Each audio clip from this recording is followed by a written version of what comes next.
1405 AD, Yongle reign of the Ming dynasty. Zhang He, also known as Eunuch San Bao, commanded a fleet of 317 ships to drop their anchors 5 miles away from Calicut. 868 civil officials, 442 naval officers, and 10,000 soldiers, sailors, and artisans prepared for the landing in an orderly way. The king came to the port anxiously to welcome China's envoy in person. Such a feeling of anxiety and surprise was shared by each king along the maritime Silk Road. But surprisingly enough, the purpose of this vast fleet is not aggressive expansion, but peaceful cooperation and co-prosperity.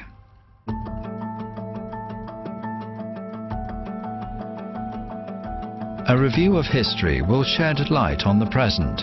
Peace and cooperation have been upheld by the Chinese in their 2,000 years of development.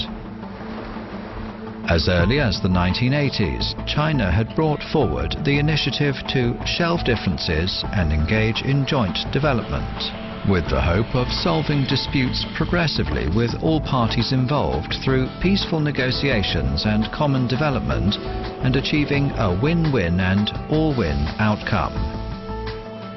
China's positive action is embraced with widespread welcome and response.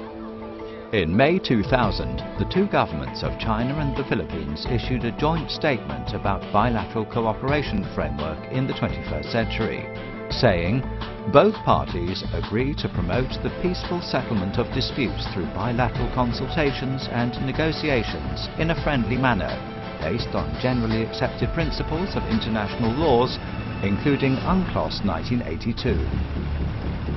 In 2002, China and Asian member states signed the Declaration on the Conduct of Parties in the South China Sea.